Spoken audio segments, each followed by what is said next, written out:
அளவில் பெரும்பாலான அசைவ பிரியர்களின் முதல் சாய்ஸ் என்றால் அது பிராய்லர் சிக்கன் தான். மணமணக்கும் chicken 65, tandoori chicken, grill chicken, chilli chicken, boneless என அடுக்கிக் கொண்டே போகலாம்.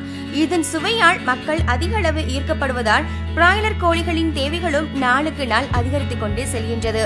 இதன் விளைவு இயற்கையாக அல்லாமல் செயற்கையாக பண்ணைகளில் பதின்ம இனப்பெருக்க முறையால் கோழிகள் வளர்க்கப்படுகின்றன.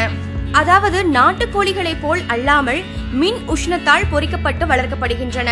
மேலும் அதிக எடையுடனும் சதையுடனும் இருக்க வேண்டும் என்ற நோக்கமே மேலோங்கி நிற்கின்றது. செயற்கை மருந்துகள் மூலம் இந்த பிராய்லர் கோழிகள் சுமார் 18 முதல் 55 நாட்களில் விற்பனைக்கு தயாராகி விடுகின்றன. இதனால் உடல் உறுப்புகள் முழுமையான வளர்ச்சி அடையாமல் பெரும்பாலும் முழுதாக இறக்கைகள் கூட முளைக்காத நிலையிலேயே விற்பனைக்காக கொடூரமாக கொல்லப்படுகின்றன. இந்த பிராய்லர் கோழிகளையும் அதன் முட்டைகளையும் தொடர்ந்து உட்கொள்ளும் அனைவருக்கும் உடல் உபாதைகள் முதல் பலவித நோய் அறிகுறிகள் தென்படுவதாக ஆராய்ச்சிகள் மூலம் நிரூபணமாகி உள்ளன.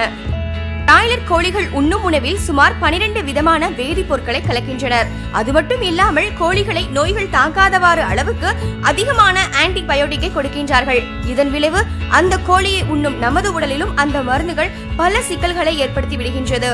பிராய்லர் கோழியின் சதையில் கெட்ட கொழுப்பு அதிக அளவில் உள்ளதால் அதை சாப்பிடும் போது நம் உடலில் கெட்ட கொழுப்பு சத்து அதிக அளவில் சேர்ந்து கல்லீரலில் வீக்கத்தையும் இரத்த அழுத்தத்தையும் ஏற்படுத்துகின்றது. மேலும் ரோக்சிர்சோன் என்ற மருந்து சிறுநீரகங்களிலும் கல்லீரலிலும் புற்றுநோய் மற்றும் குடல் புற்றுநோயும் உருவாவதாக தெரிய வந்துள்ளது. இது தவிர மஞ்சள் காமாலை, இரைப்பை, கல்லீரல் செயலிழப்பு என்று பல வியாதிகள் ஏற்படுவதாக தெரிய வந்துள்ளது. குறிப்பாக பிராய்லர் கோழிகளை தொடர்ந்து உட்கொள்வதால் ஆண்களின் விந்துவில் உள்ள உயிரணுக்கள் கொல்லப்படுகின்றது. பெண் குழந்தைகள் 10-11 வயதிலேயே பருவமடைந்து விடுகின்றார்கள். கோழிகள் அதிக சதையோடு வளர வேண்டும் என்பதற்காக பல்வேறு விதமான மருந்துகளை ஊசிகளின் மூலம் செலுத்துவதே இதற்கு காரணம் என தெரிய வந்துள்ளது. இவற்றை கோழிகள் என்று சொல்வதை விட ரசாயன உரம் போட்டு வளர்க்கப்படும் ஒரு உணவுப் பொருள் என்றே கூற வேண்டும்.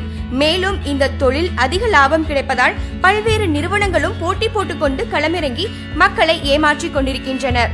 ஆபத்து என்று தெரிந்தும் சுவைக்காக மட்டுமே சாப்பிட்டுவிட்டு நோய்களுக்கு நாமே வாசல் கதவை திறந்து விடுகின்றோம் என்பதை மறுக்க முடியாத உண்மை.